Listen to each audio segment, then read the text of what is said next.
লন্ডনে চিকিৎসা শেষে কাতার আমিরের পাঠানো রয়্যাল এয়ার অ্যাম্বুলেন্সে কাল দেশে ফিরবেন BNP chairperson Begum Khaleda Zia. Heathrow বিমানবন্দরে তাকে বিদায় জানাবেন লন্ডন প্রবাসী বিএনপির হাজারো নেতাকর্মী। রাতে এক ব্রিফিংয়ে সাংবাদিকদের এ কথা জানান যুক্তরাজ্য বিএনপির সভাপতি এম এ মালেক।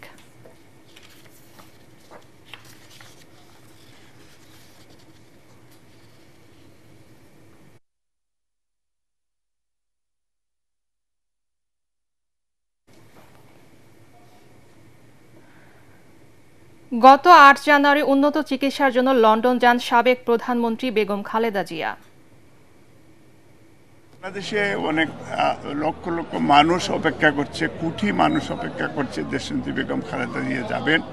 আমরা যুক্তরাজ্য বিএনপির পক্ষ থেকে আমরা ফুল প্রিপারেশন নিয়ে ইনশাল্লাহ আমাদের আজকে প্রস্তুতি ছিল।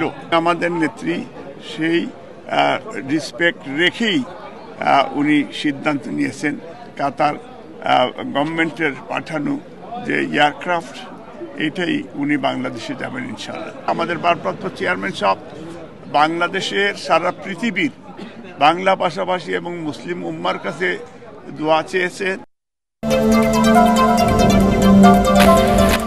গাজীপুরে জাতীয় নাগরিক পার্টি এনসিপির দক্ষিণাঞ্চলের মুখ্য সংগঠক হাসনাত আবদুল্লাহর উপর হামলার ঘটনায় জড়িত সন্দেহে এখন পর্যন্ত ৫৪ জনকে আটক করেছে পুলিশ। গাজীপুরে ৮টি থানায় বিশেষ অভিযান চালিয়ে তাদের আইনের আওতায় আনা হয়। এদিকে ঢাকাসহ দেশের বিভিন্ন স্থানে বিক্ষোভ মিছিল করে ২৪ ঘণ্টার মধ্যে হামলাকারীদের গ্রেফতারের দাবি জানিয়েছে এনসিপির নেতাকর্মীরা। মনির হোসেন তপুর রিপোর্ট।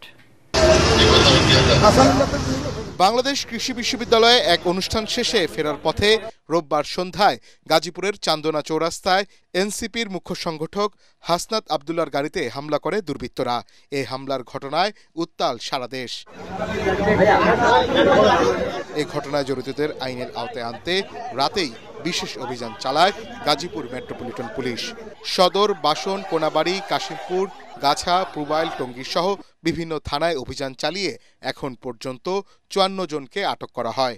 এই ঘটনায় মামলা প্রক্রিয়াধীন বলে জানায় জিএমপির অতিরিক্ত উপপুলিশ কমিশনার রবিউল ইসলাম রাজু।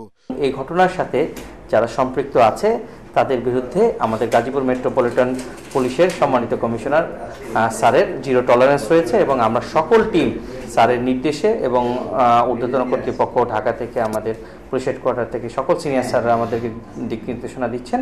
আমরা সবাই একসাথে কাজ করছি। এই ঘটনার সাথে যারা জড়িত তাদেরকে খুঁজে বের করার জন্য আমরা অলরাউন্ড মাঠে আছি। জুলাই আন্দোলনে অন্যতম সংগঠক হাসনাত আবদুল্লাহর উপর এমন হামলা মেনে নিতে পারেনি এনসিপির নেতাকর্মীরা। তাৎক্ষণিক বিক্ষোভ মিছিল করে গাজীপুর জেলা ও মহানগর এনসিপি। রাজধানীর বাংলা মোটরে কেন্দ্রীয়ভাবে বিক্ষোভ সমাবেশ করে এনসিপির নেতাকর্মীরা। পরে বের করা হয় বিক্ষোভ মিছিল। মিছিলটি বাংলা মোটর থেকে শাহবাগ ঘুরে আবার বাংলা মোটরে এসে শেষ হয়। একই দাবিতে বিক্ষোভ মিছিল করেছে ঢাকা বিশ্ববিদ্যালয়ের শিক্ষার্থীরা। রাতে হলপাড়া থেকে মিছিল বের করা হয়। রাজু ভাস্কর্যের সামনে জড়ো হয়ে হামলার তীব্র নিন্দা জানান তারা। নির্বাহী আদেশের মাধ্যমে অনতি বিলম্বে এই সন্ত্রাসী গণহত্যাকারী সংগঠন আওয়ামী লীগকে নিষিদ্ধ করতে হবে। যারা জুলাই বিপ্লবের নেতৃত্ব দিয়েছে, যারা অংশগ্রহণ করেছে, কেউই আসলে নিরাপদ না। যেই গণ অভ্যুত্থানের বলে এই সরকার গঠিত হয়েছে, সেই গণ অভ্যুত্থানের অন্যতম ম্যান্ডেট হলো এই আওয়ামী লীগকে নিষিদ্ধ করা। কেন তারা নিষিদ্ধ করছে না? আজকে যদি আওয়ামী লীগকে নিষিদ্ধ না করা হয়, নির্বাচনে যদি তাদেরকে অংশগ্রহণ করতে দেওয়া হয়, আর এরকম যদি হাসনাতের মতো মানুষের প্রতি, আমাদের ভাই বোনের প্রতি যদি এরকম ভাবে হামলা হয়, তাহলে এটা ভীষণ লজ্জাজনক। যদি আগামী ২৪ ঘন্টার মধ্যে হাসনাতের উপর হামলাকারীদেরকে গ্রেফতার করা না হয়, তাহলে আমরা আরো কঠোর কর্মসূচি দিব। আমরা স্বরাষ্ট্র উপদেষ্টার কার্যালয় ঘেরাও করব। প্রয়োজনে আমরা আইন উপদেষ্টার কার্যালয় ঘেরাও করব। সরকার ব্যর্থতার দায় নোক, সরকার বলুক তারা পারছে না। বাংলাদেশের জনগণ বিপ্লবীরা আবার একদিন ১ ঘন্টা মনোযোগ দিয়ে আওয়ামী লীগকে ধোলাই করলে আওয়ামী লীগ নাই হয়ে যাবে। মনির হোসেন তপু, এটিএন বাংলা, ঢাকা। একটি অবাধ, সুষ্ঠু ও নিরপেক্ষ নির্বাচন করতে নির্বাচন কমিশন প্রতিজ্ঞাবদ্ধ বলে মন্তব্য করেছেন প্রধান নির্বাচন কমিশনার এএমএম নাসির উদ্দিন। তিনি বলেছেন, এবার আর দিনের ভোট রাতে হওয়ার কোনো সুযোগ নেই। নির্বাচন কমিশন কোনো রাজনৈতিক বিতর্কেও জড়াবে না বলে জানায় সিএসি। ময়মনসিংহে নির্বাচন কর্মকর্তাদের সঙ্গে মতবিনিময় সভায় তিনি এসব কথা বলেন। এ সময় তিনি জানান, ঢাকা দক্ষিণ সিটি মেয়র ইশরাক হোসেনকে শপথের দায়িত্ব স্থানীয় সরকার মন্ত্রণালয়ের। এ বিষয়ে নির্বাচন কমিশনের কিছু করার নেই। সভায় ময়মনসিংহ অঞ্চলের জামালপুর, শেরপুর, নেত্রকোনা, টাঙ্গাইল ও কিশোরগঞ্জ জেলা ও সকল উপজেলা নির্বাচন কর্মকর্তারা অংশ নেন।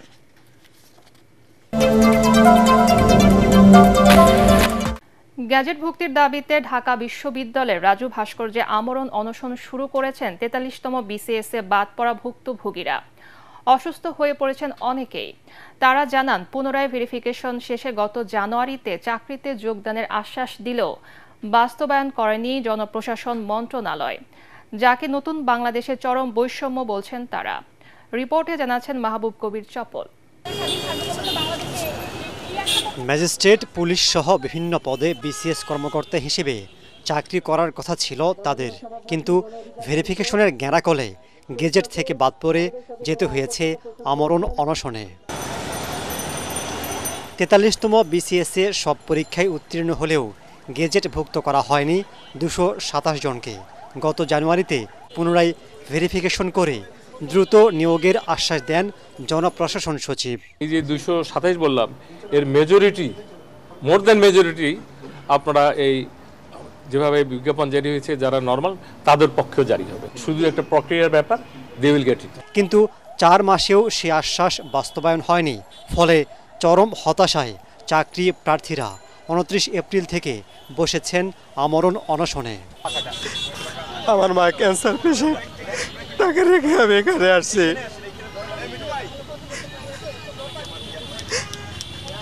এই জীবন আর ভালো লাগে না, কষ্ট।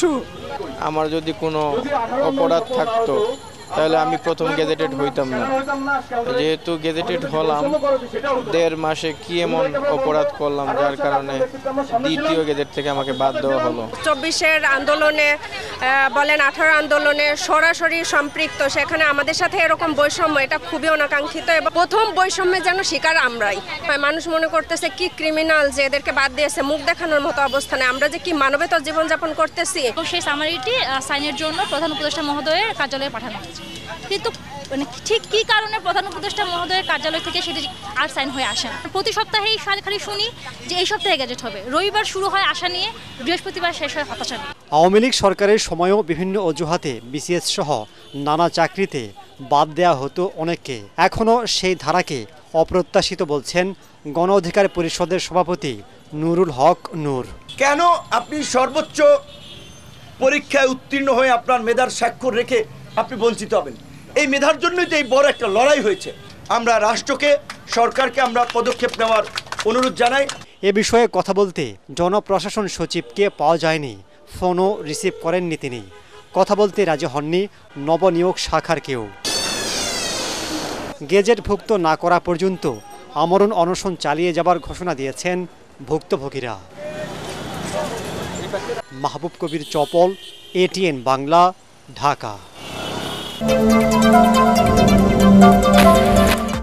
ভারত হামলা চালালে প্রয়োজনে পারমাণবিক অস্ত্র ব্যবহারে হুঁশিয়ারি দিয়েছে পাকিস্তান। রাশিয়ায় নিযুক্ত পাকিস্তানের রাষ্ট্রদূত এক সাক্ষাৎকারে এই হুঁশিয়ারি দেন।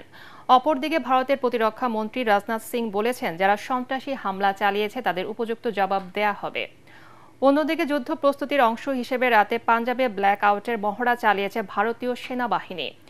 পরিস্থিতি নিয়ন্ত্রণে আজ রুদ্ধদ্বার বৈঠকে বসবে জাতিসংঘের নিরাপত্তা পরিষদ।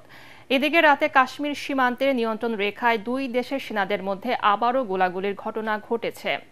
বিস্তারিত জানাচ্ছেন আসিফুর রহমান সাগর।